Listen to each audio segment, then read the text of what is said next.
Hello, Jonathan Bowman-perks, and welcome back to my favourite time of the week where I get to chat with you and share some tips and techniques which I hope will be helpful to you.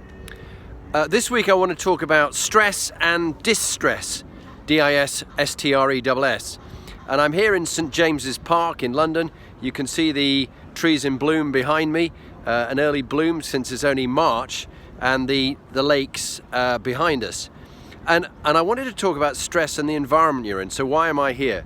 Well, firstly, I was meeting with a potential coaching client earlier in their offices nearby, and the offices are very dull and very boring, and no money's been spent on them. They've tried to do it as cheaply as possible. And when I was speaking with them, they said that actually this was deliberate policy to try and keep things a bit cheap, but it gives the impression of a cheap, poorly run down business, which is not, I'm sure, he was convinced, it's not what they wanted. And so with the whole situation of stress, the environment needs to say you matter. So choose a place where you're working or a place where you're spending your time, which says to the people you're with, you matter. If you have a shabby run-down office, it says you don't matter and we're not going to invest in you. Equally, don't go over the top where it's so luxurious and expensive that everybody thinks you're less interested in the clients and more interested in yourself. It's a fine balance, get it right. But I do find being out in fresh air really uplifting. And rather than spending a lot of my coaching time with the CEOs and the senior clients I work with, spending it stuck in an office, or their office or mine, I prefer to have it in mine where it's more it's easier for a conversation. They're not under pressure of people knocking on the door or looking through a window and going, "Are you free? Sorry, just a little quick," which is a complete distraction for them having a psychologically safe environment. So I find having our own office in London makes a huge difference, that they can come there, it's completely psychologically safe, they can do their finest thinking. But also what I do is I get people out into places like St James's here in London, and we go for a walk.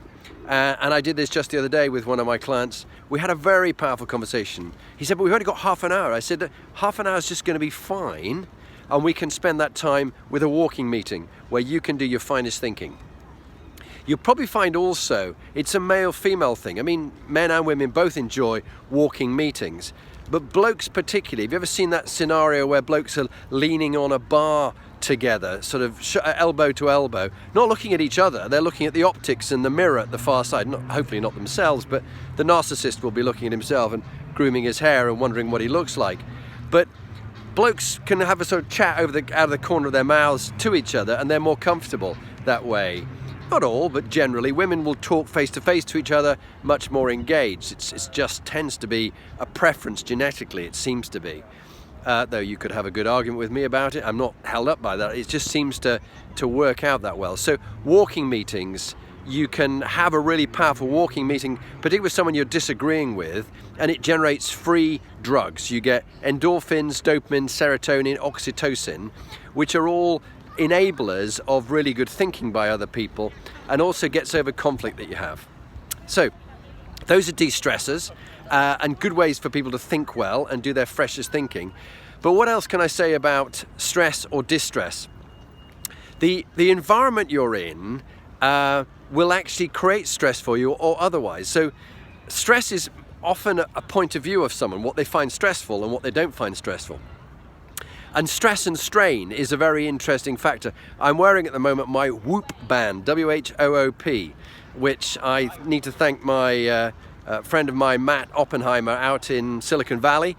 And Matt is wearing one. He encouraged me to get one. And top athletes in America and CEOs and special forces leaders are all wearing them. They give an amazing amount of data. And I'll talk about the Whoop band and your health and well-being in another weekly episode about the data I've got from it. I'm in week 1 of wearing it, and so is my wife Leigh. She's also wearing one. It gives a lot of data on your stress, your strain, health, well-being, heart rate variance, heart rate, sleep, and whether you're ready a peak performance for work the next day and exercise the next day, or whether you run down. So stress and distress. So what is causing you distress? And often it's the freeze, flight, fight response. So